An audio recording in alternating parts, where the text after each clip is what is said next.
Welcome everyone. Yes, thank you for that introduction. So I'm going to tell you a little bit, or hope to share a little bit with you about why I think compassion matters. So why I think compassion can be important for all of us, but why in particular it might be helpful for our well-being.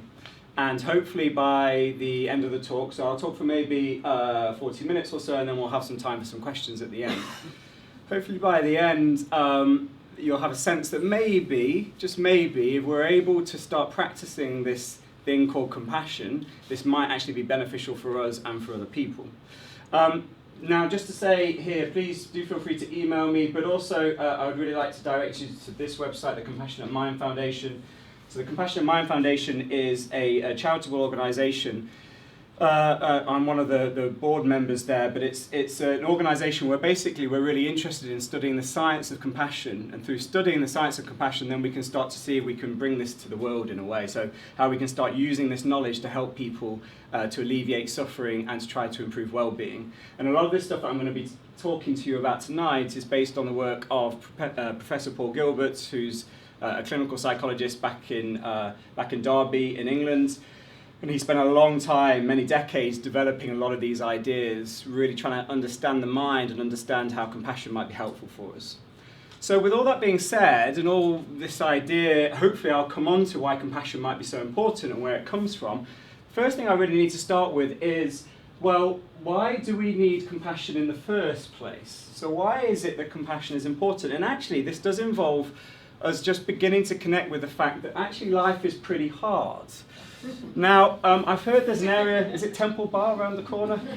Now, some of you in about 6 or 7 hours might see me in a bit of a state like this on the street corner, and I've been found to be a bit like this on numerous occasions before. But actually, the serious point is that actually compassion does start with a reality check.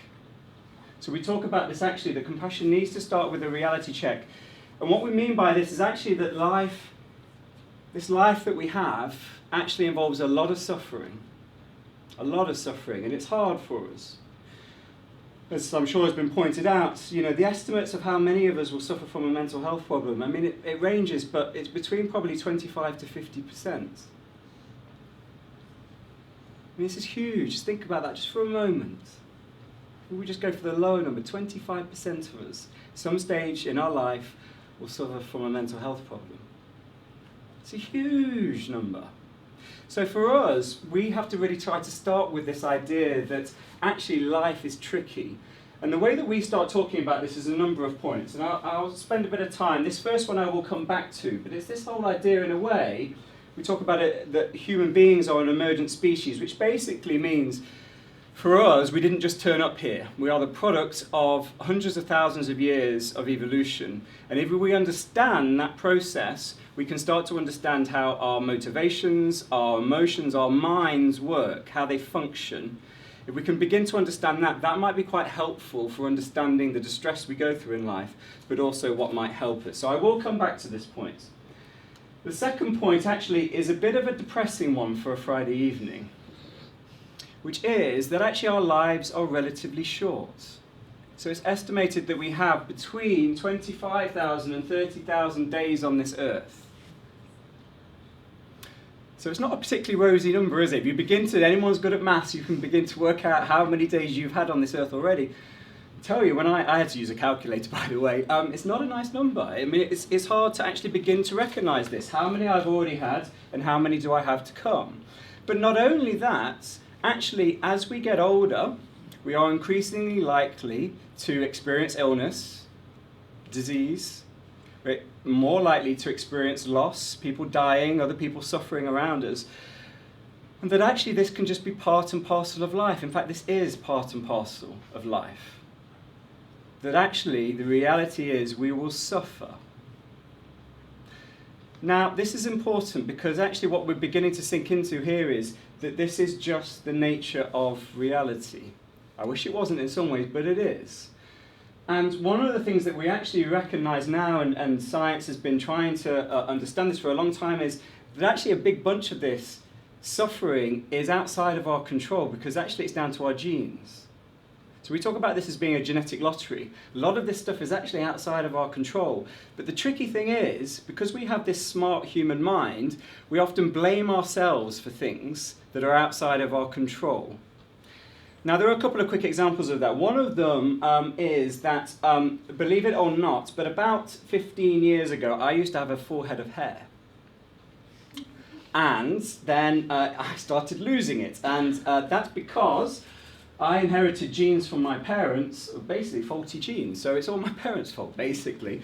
But I remember acutely the day that I became aware of losing my hair. I can remember I was at university having a wonderful time, great time with friends, and a friend of mine was walking by. I was sat down, and he walked behind me, and he stopped behind me and said, "Chris, what's that? Kind of poking here." And I said, "I don't know, what is it?" And then he got all my friends, said, "Oh, look at this, look at this." And of course what they were pointing to was the start of a bald patch. And I remember in that moment, everything changed. Suddenly I went from this really kind of laid back, enjoying life and all the rest of it, and I came so self-conscious. Suddenly here, there was something about me that people find funny. They're looking down on me now. And I remember it started changing my behaviour. I'm relatively tall. Not that many people can look down on me. But I didn't used to like sitting down anymore. Because of course I used to think that people would notice this. I started getting really self-conscious. I used to wear caps around a lot of the time. And actually my self-confidence, my self-esteem actually dropped a lot, because suddenly in my head I was constructing a version of me that wasn't good enough. I thought that I was flawed in some way. Now the point is, I had no control over that at all, completely outside of my control. Now, over time, I have adjusted to this, as you can see. I now embrace my lack of hair. But the point is that for many men and women who lose their hair, actually losing their hair can be a very devastating thing and actually can trigger depression and anxiety, quite serious depressions and anxieties. But actually, if we take more serious versions of this genetic lottery, a good example of this recently, of just how powerful this suffering is what happened to Angelina Jolie.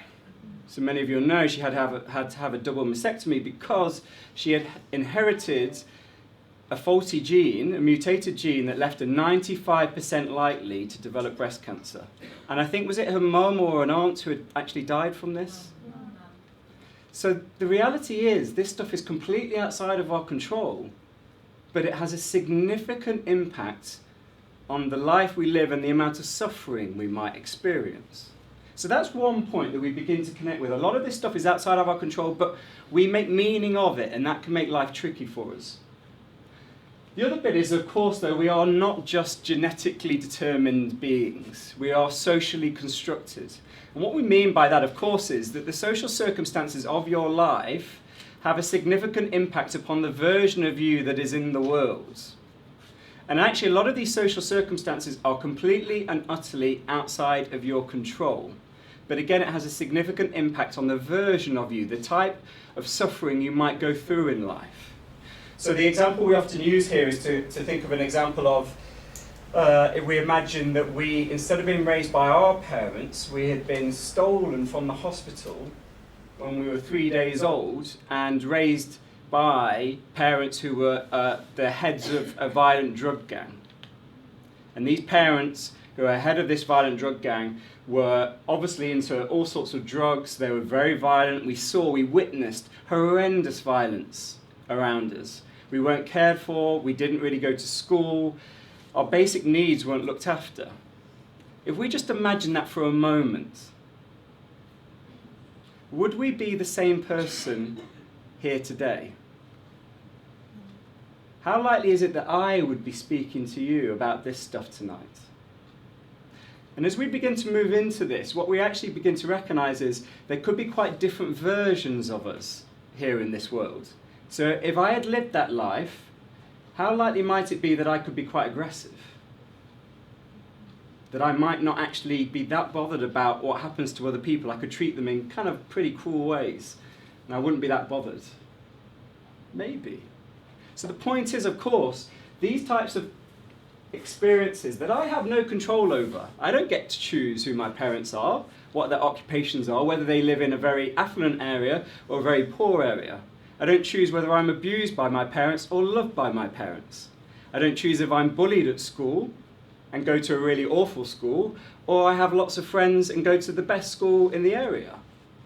But all of us intuitively know that will have, those different versions, a significant impact on the version of us, the mind that we have.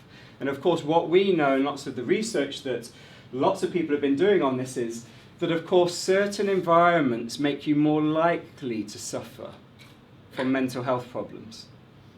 And what we're saying here is, this is not your fault. We do not choose so much of this, but it has a significant impact on the version of us that lives in the world. And actually that's hard. But a lot of us blame ourselves for the things that we've gone through. It was my fault. I should have done something differently. And actually you're speaking to somebody and they were 6 years old when this was happening. They were a child. But because we have this mind, we can blame ourselves for things that were completely outside of our control.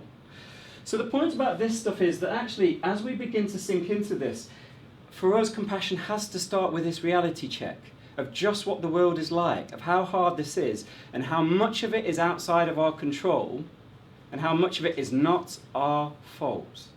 Not our fault at all. But in our perspective, what we talk about here is, whilst this might not be our fault, how do we begin to learn to take responsibility when we can do? How can we learn what might be helpful for us? So it's not our fault that we've been brought up in awful situations. It might not be our fault at all that we're suffering from various illnesses or a mental health problem, but actually what might help me now? How might I learn to try to help myself with this?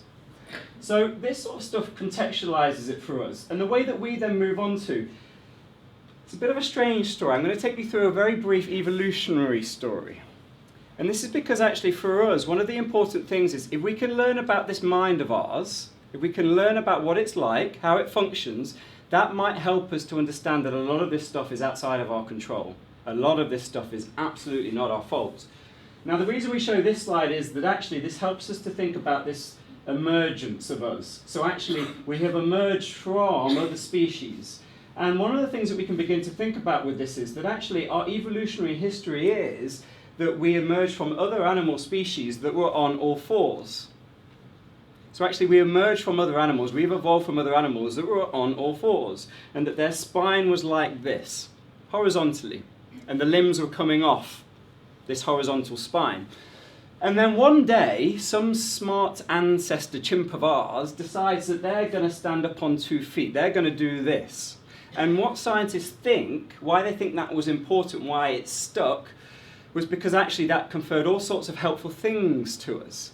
Once you stand up on 2 feet, suddenly you can start seeing further in the distance. So you can see predators coming. So that's a helpful thing. But also it frees up 2 hands. So you can hold your young, or you can manipulate objects, weapons, or whatever it might be. So we think that was a really positive thing for us, a really positive thing for us.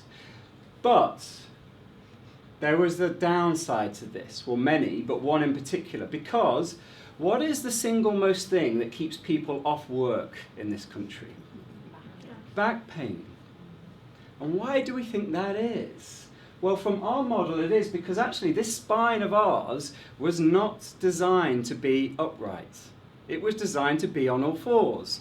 And whilst there are benefits of standing up, actually this spine wasn't actually designed to do this very well. So it's vulnerable.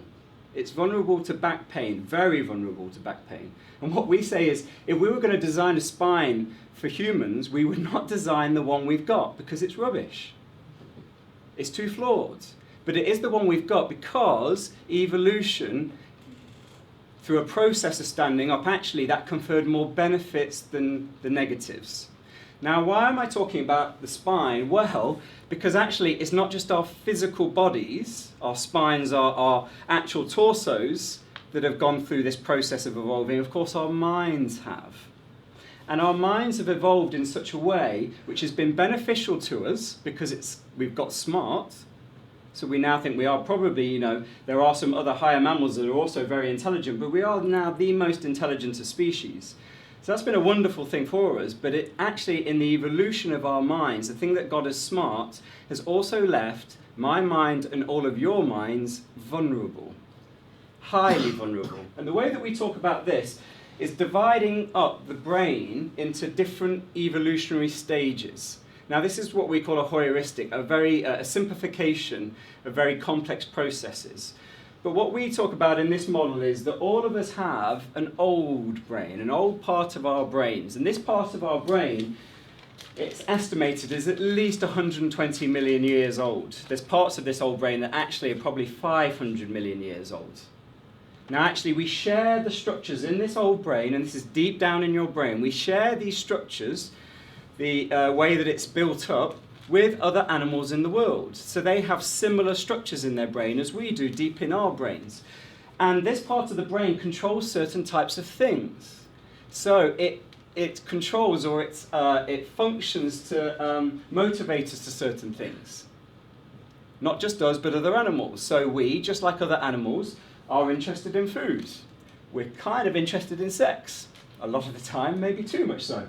We're interested in developing relationships and caring for each other and status. So these motivations are important to us humans, but anytime you've ever watched any of those nature programs, you'll see all of these types of things are important to other animals as well. Well, a lot of other animals.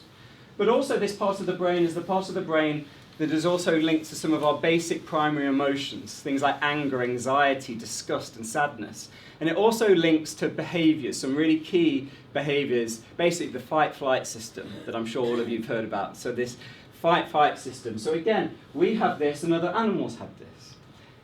However, our brains continue to evolve, and we also have what we call a new brain. And this new brain is younger. Now we think it's probably millions of years old, so it's not young in the kind of sense that we recognise, but it is a younger part of our brain. It's more newly evolved. And this part of the brain controls different things. It's linked to different sorts of abilities. So this part of the brain allows us to have imagination, to imagine things that have never happened before. This is the part of the brain that Stephen King has made hundreds of millions of dollars off. Imagining stuff that's never happened before. It's the part of the brain that's actually allowed us to do art and literature and build buildings and come up with electricity and all these wonderful things. And it allows us to plan for things that haven't happened, to look backwards, to ruminate over things. So it's a wonderful part of our brains. And actually these two parts of the brains, our brain, actually they can get on pretty well. They can get on well. However, they can also get into problems, into what we will call glitches between the two of them. And to talk about this, we need to come up with a couple of examples, just really quick ones. As far as we know, your pet dog does not sit up late at night suffering from insomnia and anxiety, worrying about whether he can pay the mortgage next month. Your pet cat does not sit up late at night, really anxious and full of shame, thinking about how awful it is that he's put on £5 and the local cats won't find him attractive anymore. Now, why is that? Well, from our model, it is because our cats and our dogs, they do have this old brain. You see them doing all these types of things, but actually they don't have a very well-developed new brain. So the point here is they don't have access to this new brain, so they don't think about these things. However, we all know that we can think of those things. We can sit up late at night feeling really anxious about exactly those things. And that is because we have a very well-developed new brain. And the problem with this is that when those thoughts go through our minds, it bounces down messages to our old brain. It starts stirring it up. So if I start thinking about how I'm not going to be able to pay my mortgage, that's up here, I'm imagining this. I'm imagining getting kicked out of my house and how awful this is going to be. That's bouncing a message down here, and probably in my emotions, I'm starting to feel really, really anxious. Really, really anxious. Now the point is, the more anxious I feel down here in my old brain, that's bouncing messages back up to my new brain saying there's something wrong. And my new brain will start getting hooked in, there's something wrong, there's something wrong. And I'll start ruminating on things maybe. Or maybe imagining even worse scenarios that might start happening. If I lose my house, what's my wife going to think of me? Maybe she'll leave me. So if I start imagining that, how's that going to make me feel? Well, that could make me feel really sad. Or, if I'm prone to anger, the idea of her leaving me could get me really angry. How dare she? So can you see how these start to loop around? So we talk about how these two parts of the brain can start to cause loops in the mind. These loops can go round and round and round. And a bit tongue-in-cheek, we will say, these loops will go round and round and they can drive us loopy, literally, through no fault of our own. It's not my fault, it's not your fault. It's just a product of evolution. It's just how our brains have evolved. They're wonderful things, but here, unfortunately, they can get stuck in glitches. And these glitches can cause us all sorts of pain and suffering. Now, for us, there's important things about this, because what can we start to do that might help? Well, if we know this is the case, one of the things we might be able to do is develop what we would talk about as a mindful brain. So basically what this means is, and for those of you who know a bit about mindfulness, it's this idea that because I have this smart brain, because I'm conscious, I'm aware of myself, I can develop this quality of my awareness to spot these loops going on in my mind. Almost like I'm looking down from a balcony, looking down on this happening in my mind, and because I can see this is stirring my emotions up, I can choose to step outside of that loop. So instead of the loop going like this, round and round and round and round, I can choose to step outside of it and focus my mind, my new brain, on something else. Because lo and behold, if I can focus my new brain on something else, all these stirred up emotions in the old brain might start to calm down because they don't have the input anymore. So that's one thing that we think about that might be quite important. So we want to see if we can help people to learn this, because this is almost like a skill. We can teach people this.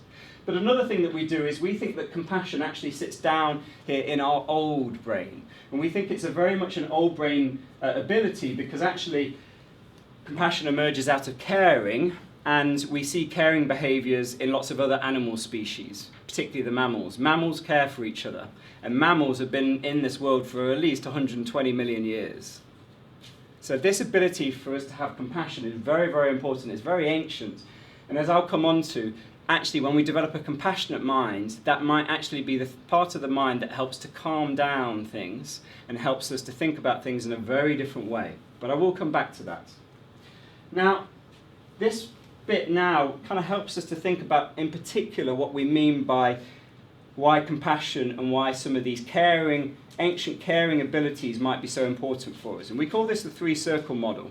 And I'm going to talk you through it quite quickly. But basically, this is a model of trying to explore some of the basic emotions and motivations that lie within us. And we've done a kind of simplified them into three. Other people have different ideas, but we've simplified these into three. And I'll start with the red one. We call this the threat system. Now, all of us have a threat system. Our threat system, we think, evolved like other animals. It evolved to spot threats in the world, help you to notice them, and then help you to do something about them. Try to get you safe from those threats. So your threat system spots them and it does something about them. And to help this threat system has access to certain emotions, like anger and anxiety. And this experience of emotions gets the body ready to do something. So it gets the body ready to behave in a certain way, to get into action, to protect ourselves. Now, probably the easiest thing to do here is to give you some pictorial examples of this, to get you into thinking about what this system is actually like. So all animals have a threat system. It's not quite like this, but you kind of get the idea. This is flight stuff. So this is the flight system. Now, as you can see, for many animals, and actually in our evolutionary history for humans, a lot of our threat system was about the physicality of threats. So if you were thinking tonight, after leaving tonight's talk, and you were walking home, and you turned the corner and it was suddenly quiet, and you saw a gang of ewes with their hoods up like this, what would go through your bodies? What would you notice inside? Fear. You can see it, somebody pointed here. So we know this triggers a threat response. This red system lights up inside of your brain. Your heart starts beating quicker. Your breathing starts going more quickly as well. And basically, your body is coursing through stress reactions, adrenaline and so forth, because what is it wanting you to do? In this moment, you're feeling fearful. What's the action going to be? Flight, run away. So this is your threat system trying to keep you safe. Now we can come up with a different example here. Now, for this young girl here, her threat system has been activated here. Now, looking at her facial expression, what emotion do you think she's in now? She's in anger. And if we played this forward, what is the action likely to be from her? Absolutely, because that's anger. So anger evolved to help us to stick up for ourselves, or things that are important for us and our families, and it mobilises defences moving towards often. So anxiety takes you away, anger moves you too. Point is, these are absolutely natural. It's just your system trying to help you. But the point is that because we've got this smart brain, we can also get threatened about other non-physical stuff. Now, whilst I was showing you this one, humans are very sensitive to social threats, to rejections, but we're also very sensitive to these types of things, failures and setbacks, very sensitive to this. But also we're sensitive to sort of societal ideas about us. I don't know if any of you saw the Sun's headline from this week back in the UK, which basically emblazoned on the front page was something like 12,000 people murdered by mental patients in 10 years. This is the big capital letters. Now, of course, if that's what you're reading, your red system, your threat system, is going to be lighting up that this is bad, this is dangerous. So we learn about this stuff, unfortunately. And a lot of this stigma stuff really starts to texture this system, and it's hard for us. But anyway, that's the red system. And we're going to come back to think about this in a little while. Whilst this red system is linked to what we would often call negative emotions, this blue system here, we call this the drive or the excitement system. This is a system that basically gives you bursts of positive emotions that moves you towards important things or leaves you feeling really buzzy and positive when you've achieved something. So this is a system that we think evolved to help you to move towards pleasurable and important things. It's a very motivating system. Now this system is all about wanting, pursuing, achieving, getting. And again, though, it's probably helpful to give you a few slides of pictures to give you a sense of what this is like, because this is tied to certain types of positive emotions, certain types of high energy positive emotions. So if you were to think about winning 100 million pounds or euros on the lottery, this is probably the excitement. This is the drive system kicking in. This is probably the system that when you pass an exam, you get a big burst of this. You can see it here with these people, this enjoyment, the pleasure. And if we can remember what that feels like, it's this buzzy, really high energy experience, this lovely feeling. But also we get it from watching our teams do well. I'm a big Arsenal fan, so watching Arsenal beat Man U is a wonderful experience for me. It hasn't happened so often recently, but I'll ignore that bit. Watching Ireland beat England at rugby, I could guess that leads to a certain sense of excitement as well. But you can see actually the excitement here in the fans, but also you can see here the disappointment. So it's interesting with this blue system, and I should say actually society has a version of this as well. Achieving, getting more, getting rich, all this kind of stuff. Success. It's this kind of highly motivating system. But whilst this is amazing and we feel great while we're winning, do we always win? No. You wish. Exactly. We wish that we could, but actually we know that life isn't like that.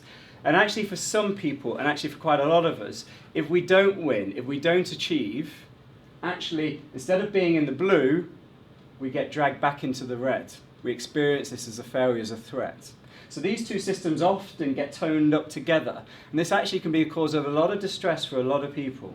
A lot of distress. And as you know, with the recession, we saw huge increases in mental distress because a lot of this stuff got knocked offline. The blue system got shut down. People lost their jobs, they lost income, all sorts of things. Anyway, that's the blue system. It's a nice system when we're getting it. But we're also really interested in what we call this green system, the affiliative or the soothing system. And we think this is a system that's linked to a type of positive emotion, but it's a very different positive emotion. It's a type of positive emotion that people will often describe when they're just lying on a beach, not doing anything, just feeling utterly content and calm. Or when your loved one is just sat next to you and you just feel at ease, peaceful, just really secure. And we think this system is highly sensitive to kindness, feeling safe, and we think that it's linked to early experiences of caring, basically. This emerges out of caring, this system. And I probably need to give you a few examples of this. the first thing when we're talking about this system is to give a bit of a sense about where it came from. And strangely, we have to start with turtles. Because in reptiles, they have a very different reproductive strategy to us. In reptiles, if you've ever seen the shows where they show the hatching of little turtles, there's lots of them. They all hatch, they've got locomotion already, they can run down to the beach, they head down to the water, so they've kind of got a direction. And what happens as they're going down there? Everything starts eating them. It's estimated maybe only 1% will make it through to the sea. Now, where were mum and dad during all of that? They buggered off a long time ago. Dad, in particular, he left a long, long time ago. No stereotypes there at all. But mum isn't there either. Now, the point is there, that is just their reproductive strategy. Have lots of offspring, but no parental protection or nurturance. That's the key thing that's missing. So that's how many reptiles do it. But how do mammals do it? Well, mammals do something very different. They do this. Very few offspring, but high levels of protection and high levels of nurturance. And guess what? As a mammal, we do that even more. We are the most dependent on the care and the nurturance of our parents or our caregivers. And actually, people have pointed out, Cozzolino's pointed out, that actually rather than survival of the fittest, we are actually survival of the nurtured. We are completely and utterly dependent upon the care of others to survive. Completely. And that quality of care is essential for the way that our brains develop. And this is an important point about compassion. Because, and I should say just before I go on, because we're humans and we've got this new brain, we can actually extend our compassion out to other people who aren't related to us. So we can actually be compassionate to people that we've never met before. Or even people we don't like that much. We can still override this and go out there. Not many other animal species can do that. Now the point is with this is understanding how this impacts on your brains, on all of our brains. And the story goes a bit like this. If you're really, really lucky that you've had lots of positive experiences as a child, being looked after by your parents with lots of love and nurture, part of your brain starts developing. And a way of talking through this really quickly would be with an example. If we think about a young infant who has just got scared by a glass that's just smashed next to them. They're not physically hurt, but they're very scared and they started crying. What does mum or dad do in that moment? What would they do when they see or they hear their babies cry? Go and pick up their baby. Like this, holding it like that? Cuddle. And what else might mum or dad do, apart from cuddling? Rocking and soothing voice. Absolutely. And stroking? So we know all of those things are very powerful calmers of the threat system, this red system. They calm it down. We've got wonderful science on this. Now, as mum or dad's doing that to the infant who's crying, what happens to the infant's cry? And what would we imagine, as the cry goes down, what would we imagine the infant is actually experiencing inside of them at that moment? Instead, safeness, calmness, contentment. So that is this green system. Now, if you're lucky that you have that again and again and again, hundreds or thousands of times, this green system in your brain gets nice and green. I mean, not literally green inside it, but you know what I mean. It gets strong like a muscle, like the muscle's been worked out. When it gets nice and strong and green, it can do its job, which is calming. It can calm the threat system down. When it calms the threat system won't go away because the threat system's always needed. There's this wonderful phrase which is, you can have lunch many, many, many times, but you can only be lunch once. The point of that, of course, is that your threat system will always need to light up to keep you safe. You can't trust in this. It's this idea of better safe than sorry. So it'll always prioritise threat. It'll always do that. But your soothing system can help to contain it. It can do this. However, what happens if you've never had nurturance and love? What happens if you've never actually had that, but actually instead of that you've had abuse or shame or criticism? Well, what we know is that actually this system, this soothing system, is dependent on getting the input of nurturance. If you don't have it, it won't grow. And if it doesn't grow, well, it can't do its job. So if it can't do its job, it can't calm the threat system, and the threat system will get all big and fleshy. So basically, through no fault of our own, our minds will get shifted into being more threat focused. So this is the flashing bit as well. This took me ages to do these graphics. I hope you're very impressed with this. Ages. This was me procrastinating and avoiding doing housework for like a day and a half. I mean, it's terrible. So basically, does that make sense then? So this part of our brain, when it's there, can do this. If it's not there, the threat system will often start kicking off instead. And that's tricky for us.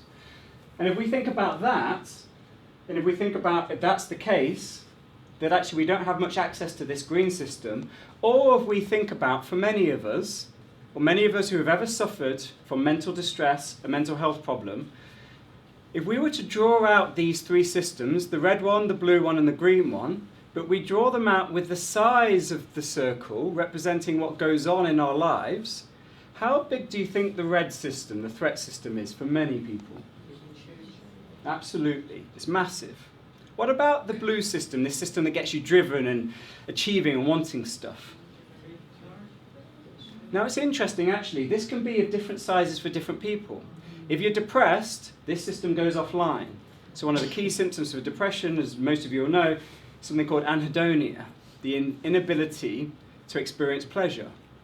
So almost in depression, this system goes offline.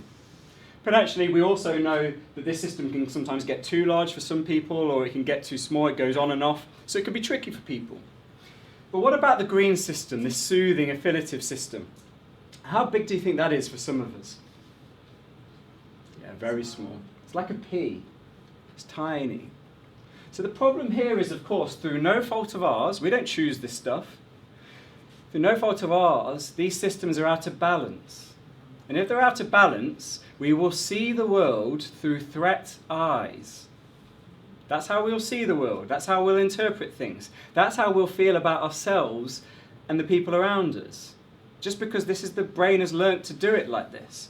So from our perspective, the aim of a lot of our work is really to try to get balance. We don't want to get rid of this red one, because if you get rid of the red one, you'd walk outside tonight and you'd get run over by a car immediately, because you just wouldn't notice, you wouldn't be threatened by this. So we need this system, but we need it in an okay level.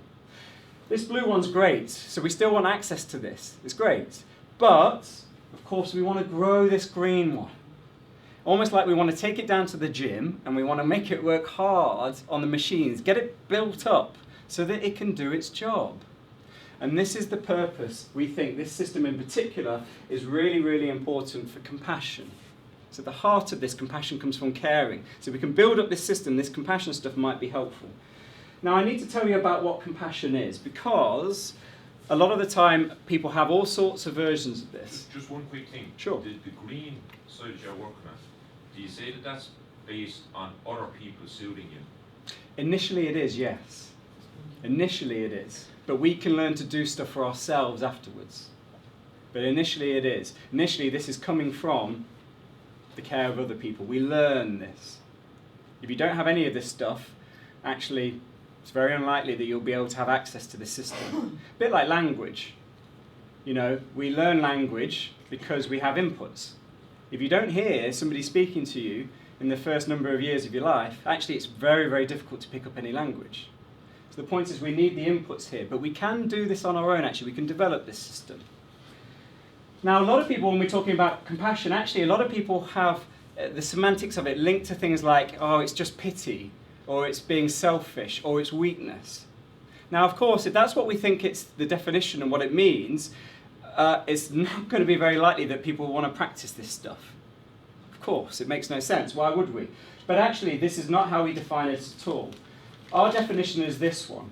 That compassion is a sensitivity to the suffering and the causes of suffering, of self and others, with a deep commitment to try to relieve that, to alleviate that suffering. And for us, that gets split down into two separate parts, which we call the two psychologies of compassion. The first one is this.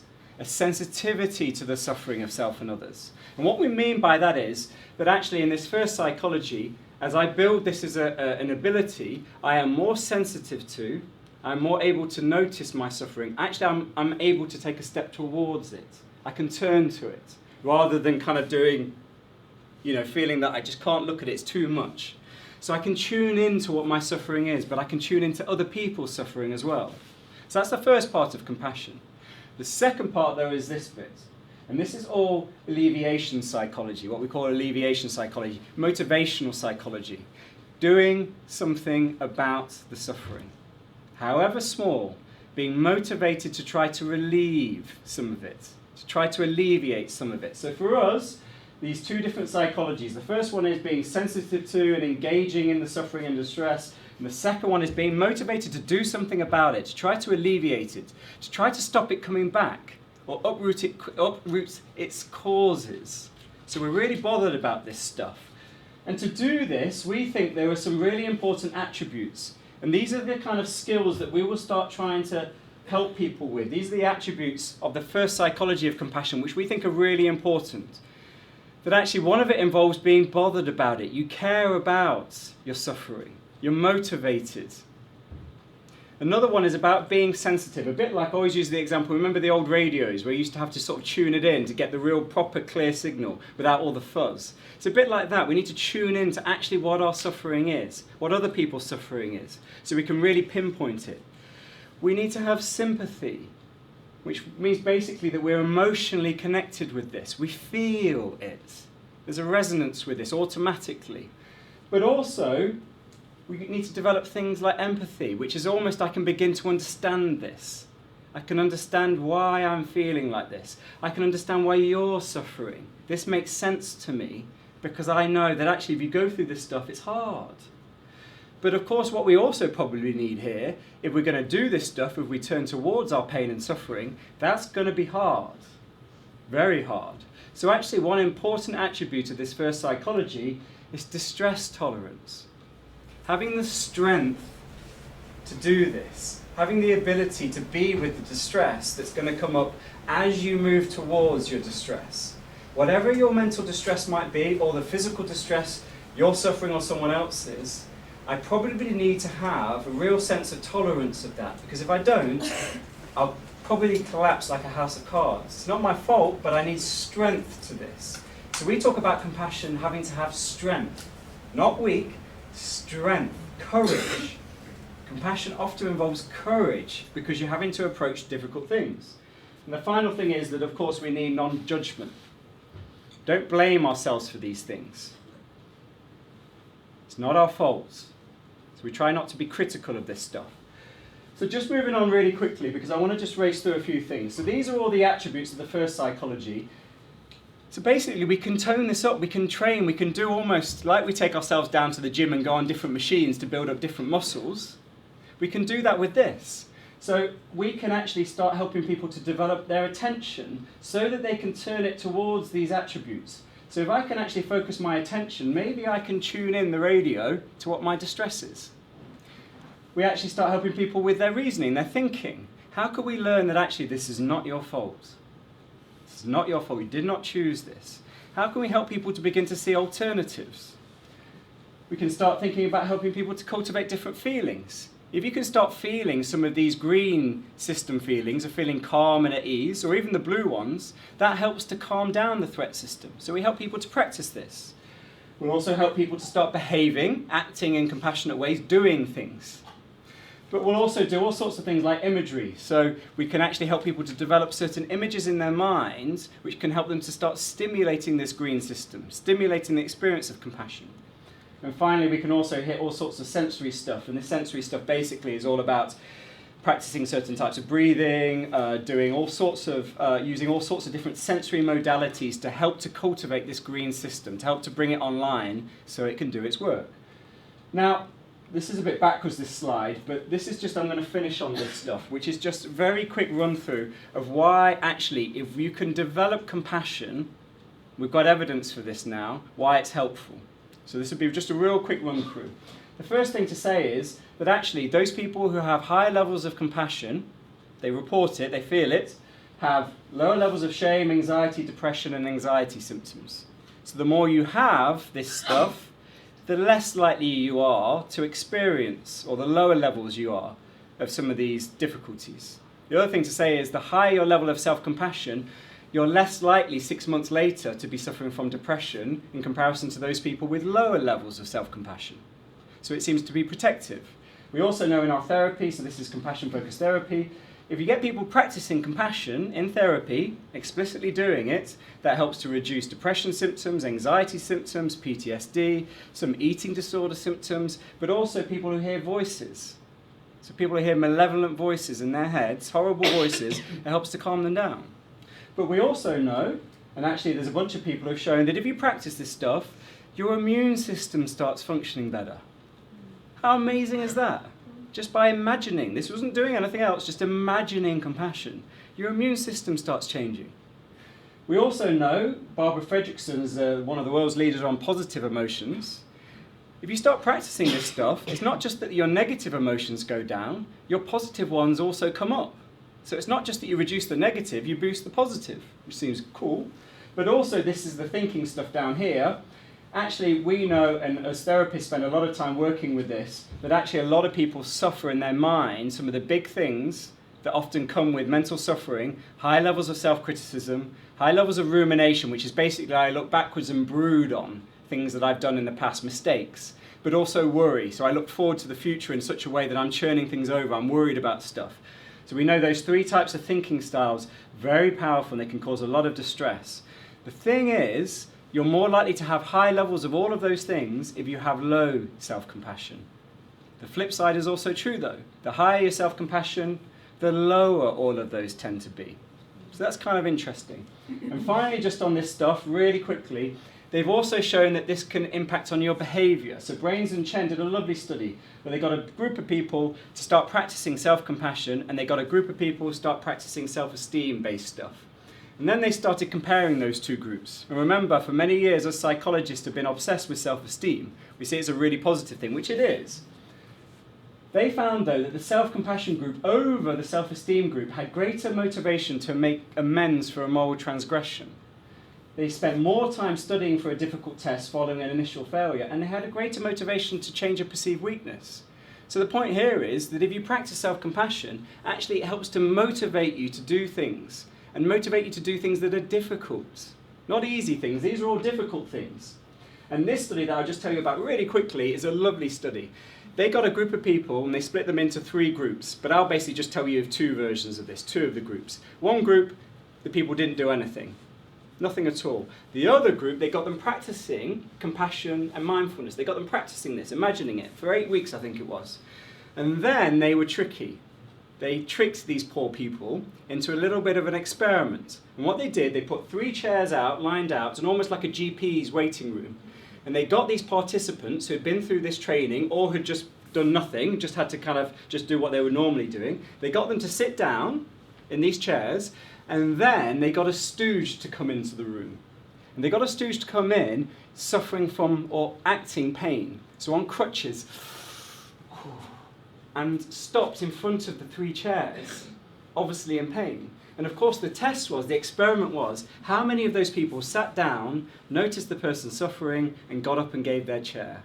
And those people who practiced compassion were 5 times more likely.